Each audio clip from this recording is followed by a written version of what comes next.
వైకుంఠ ఏకాదశి గడియలతో పోటెత్తిన భక్తులతో కరీంనగర్ ఉమ్మడి జిల్లా వ్యాప్తంగా ఆలయాలన్నీ కిటకిటలాడుతున్నాయి. ప్రధానంగా శ్రీ మహావిష్ణువు, వెంకటేశ్వర స్వామి ఆలయాల్లో ఉత్తర ద్వార దర్శనం చేసుకునేందుకు భక్తులు బారులు తీరారు.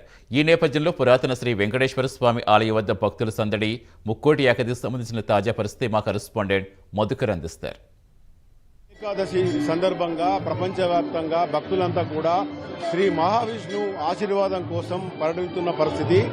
ఈ సందర్భంగా కరీంనగర్ ఉమ్మడి జిల్లా వ్యాప్తంగా కూడా ఇటు వైష్ణవాలయాలు, ఇటు శైవాలయాలు కూడా భక్తుల రాకతో కిటకిటలాడుతున్న పరిస్థితి. అయితే ప్రస్తుతం మనం కరీంనగర్ పట్టణంలోని ఇక్కడ మార్కెట్లోని వెంకటేశ్వర స్వామి ఆలయంలో ఉన్నాం. అయితే ఇక్కడ మన ఉదయం నుంచి కూడా దాదాపు 4 గంటల వరకే దర్శనాలన్నీ మొదలయ్యాయి.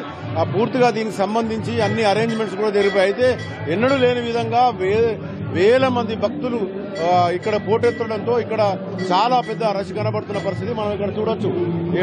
ఉదయం నుంచి కూడా చాలా మంది భక్తులు భారీ బందోబస్తు మధ్య కూడా ఎలాంటి ఆటంకాలు లేకుండా దర్శనాలు జరుగుతున్న పరిస్థితి. ప్రధానంగా ఈరోజు వైకుంఠ ద్వార దర్శనం అనేది భక్తులకు చాలా ప్రాశస్త్యమైంది. ఈ సందర్భంగా ఇక్కడ భక్తులంతా కూడా ప్రత్యేకంగా ఏర్పాటు చేసిన వైకుంఠ ద్వారం ద్వారానే సాక్షాత్ మహావిష్ణువు కానీ లేకుంటే వెంకటేశ్వర స్వామి గారిని దర్శనం చేసుకునే పరిస్థితి ఉంది. ఇక్కడ మనం ప్రధానంగా ఆలయానికి సంబంధించిన ప్రధాన అర్చకులు ఉన్నారు, అలాగే ఈ అరేంజ్మెంట్ చేసిన పాలకవర్గం ఉన్నారు. వారితో మాట్లాడదాం. అసలు ఈ వైష్ణవాలయానికి సంబంధించి, అలాగే ఈ రోజు వైకుంఠ ఏకాదశికి సంబంధించిన ప్రాశస్త్యం ఏంటి, ఈ రోజు అంతా ఎలా పాటించాలి, భక్తులంతా ఎలాంటి నియమ నియమాలతో ఉండాలనే ఒక ఆలోచనతోని ఇక్కడ అందరూ వస్తున్న పరిస్థితి. దీనికి సంబంధించిన అయ్యగారు చెప్పండి, ప్రధానంగా ఈ రోజు వైకుంఠ ఏకాదశిని ముక్కోటి ఏకాదశి కూడా అంటారు. అసలు ఈ రోజు ప్రాశస్త్యం ఏంటి? జయ శ్రీమన్నారాయణ. అఖిలాండ కోటి బ్రహ్మాండ నాయకుడు, ఆది మధ్యాంతర రైతుడైన కలియుగ దైవమైనట్టి వెంకటేశ్వర స్వామి కరీంనగర్ మార్కెట్లో ఈరోజు వైకుంఠ ఏకాదశిని పురస్కరించుకుని అధిక సంఖ్యలో భక్తులు పాల్గొని స్వామివారి కృపా కటాక్షాలు పొందుతున్నారు. ఈ రోజు వైకుంఠ ఏకాదశి అని ఎందుకంటారంటే, స్వామివారు మురా అనే రాక్షసుని ఆగత్యాలు చాలా పెరిగి దేవతలందరూ వెళ్లి స్వామివారిని ప్రార్థించగా మురా అనే రాక్షసుని సంహారం కొరకై స్వామివారు దీక్షలో ఉన్నప్పుడు స్వామి నుంచి ఒక ఉద్భవించిన శక్తి వెళ్లి ఆ మురా అనే రాక్షసుని సంహారం చేసింది. ఆ ఉద్భవించిన శక్తికి ఏకాదశిని నామకరణం చేసి ఈ ఏకాదశి రోజు స్వామివారు ఆమెకు ప్రశస్తమై, ఆ శక్తికి ప్రశస్తమై మీకు ఏం వరం కావాలి కోరుకోమనగా వైకుంఠ ఏకాదశి రోజు, ఆ ఏకాదశి రోజు స్వామివారిని ఎవరైతే ఒక పొద్దు ఉంటారో వారికి స్వామివారి కృపా కటాక్షాలు పొందుతాయని, మరియు ఏకాదశి రోజు ఎవరైతే మరణం జరుగుతుందో వారు వైకుంఠ ప్రాప్తి కలుగుతుందని చెప్పడం జరుగుతుంది. ఈ మురా అనే రాక్షసుని సంహారం తర్వాత మురా అనే రాక్షసుడు స్వామివారిని నా స్థానం ఎక్కడ అనగా, ఈ రోజు అన్నపాదుల్లో ఉందువుగా కానీ బియ్యంలో ఉందువుగా కానీ ఎవరైతే ఈ రోజు బియ్యంతో చేసిన పదార్థాలు తింటారో వారికి రాక్షస లక్షణాలు వస్తాయి. కాబట్టి ఈ వైకుంఠ ఏకాదశి రోజు బియ్యంకు సంబంధించిన ఆహారాన్ని మాత్రం ఎవరు భుజించకుండా ఉంటారు.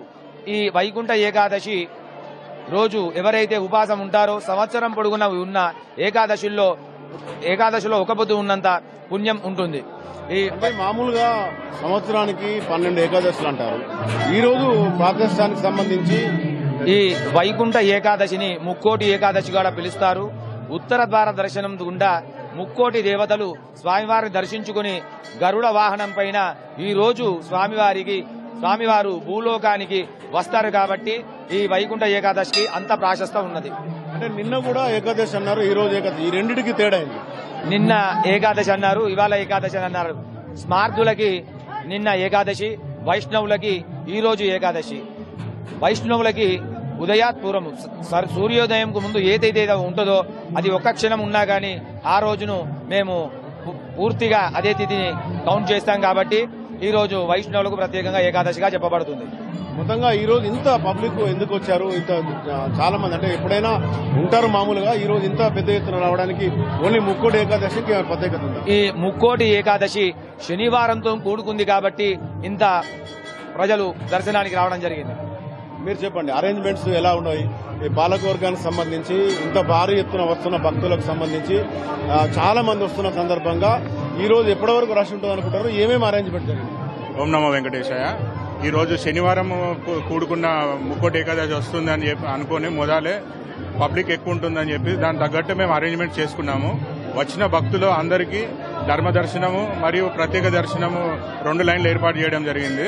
వచ్చిన భక్తులు ఎక్కడా ఇబ్బంది కలగకుండా శీఘ్రంగా దర్శనం చేసుకుని స్వామివారి తీర్థప్రసాదాలు తీసుకొని పోయేటట్టు అన్ని అరేంజ్మెంట్ చేశాము. వచ్చిన భక్తులకు ఎలాంటి ఇబ్బంది లేకుండా అందరూ దర్శనం చేసుకుంటున్నారు. మాకు ఇక్కడ పోలీస్ శాఖ కానీ మా సేవా సిబ్బంది కానీ మాకు అందరూ మంచిగా సహకరించి ఎలాంటి ఇబ్బంది లేకుండా మాకు వైకుంఠ దర్శనం చేసుకునేటానికి భక్తులకు సహాయపడుతున్నారు.